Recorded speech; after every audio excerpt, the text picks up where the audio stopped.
Hello everyone, welcome to today's session. Today we'll work on the coding part. So let's start coding, and as I told you earlier, for the demo part I'll be using Anaconda with Python 3.0 installer. So when you install Anaconda, how your navigator would look like? So there's my home page of Anaconda Navigator. I'll be using the Jupyter Notebook, which is the web-based interactive computing notebook environment, which will help me to write and execute my Python codes on it. So let's launch the Jupyter Notebook.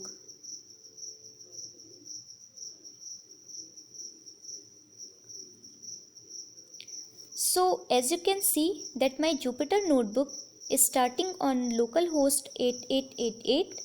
So here's my Jupyter Notebook. What I'll do here, I'll select a new notebook Python 3. This is my environment where I can write and execute all my Python codes are.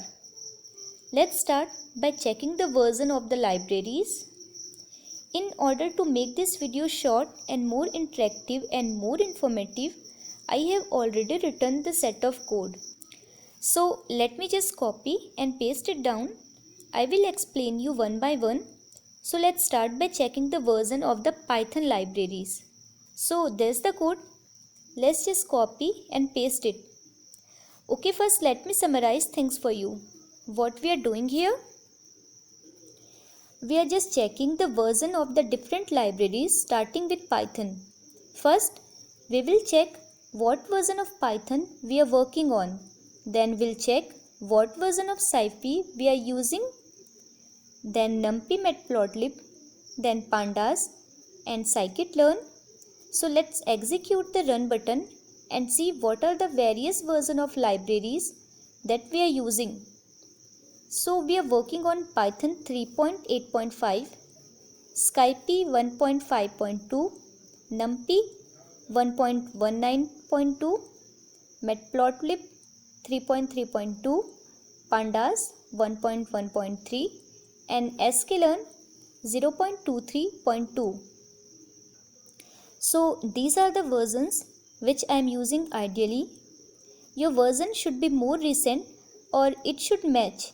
But don't worry if you lag a few versions behind, as the API does not change so quickly. Everything is the tutorial will very likely still work for you. But in case you are getting an error, stop and try to fix that error. In case you are in trouble to find the solution for the error, feel free to reach out Tech Tutorial everywhere even after this tutorial. Let me tell you this, if you are not able to run the script properly, you will not be able to complete this tutorial. So whenever you get a doubt, reach out to Tech Tutorial everywhere and just resolve it now. Everything is working smoothly. Now it is time to load the dataset. So as I said, I'll be using the Iris Flower dataset for this tutorial. But before loading the dataset, let's import all the modules functions and the object which we are going to use in this tutorial. I have already written the set of code. So let's just copy and paste them. Let's load all the libraries. So these are the various libraries that will be used in our tutorial. So everything should work fine without an error.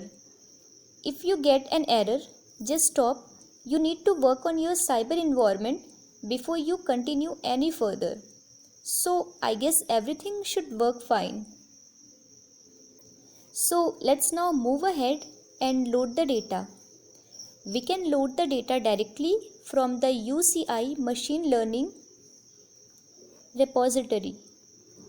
First of all, let me tell you, we are using Panda to load the data.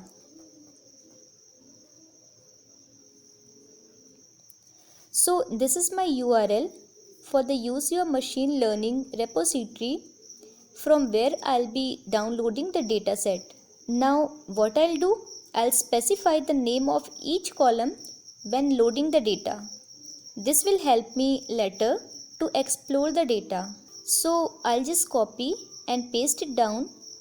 So I'm defining a variable names, which consist of various parameters including sepal length, sepal width, petal length, petal width and class. So these are just the name of the column from the dataset. Now let's define the dataset. So dataset equal panda dot read underscore CSV. Inside that we are defining URL and the names that are equal to name. As I already said, we'll be using pandas to load the data. So we are using panda.read CSV. So we are reading the CSV file, and inside that, from where that CSV is coming? From the URL. Which URL? So there's my URL. Name equal names. It's just specifying the names of the various columns in that particular CSV file. So let's move forward and execute it. So even our dataset is loaded. In case you have some network issues, just go ahead and download the iris data file into your working directory and load it using the same method. But make sure that you change the URL to the local name, or else you might get an error. So our dataset is loaded. Let's move ahead and check out the dataset. Let's see how many columns or rows we have in our dataset. So let's print the number of rows and columns in our dataset. So our dataset is print dataset.shape. What this will do? It will just give you the total number of rows and total number of columns, or you can say the total number of instances or attributes in your dataset. So let's execute it. What you are getting? 150 and 5. So 150 is the total number of rows in your dataset and 5 is the total number of columns. So moving on ahead, what if I want to see the sample dataset? So let me just print the first certain instances of the dataset. So print dataset.head.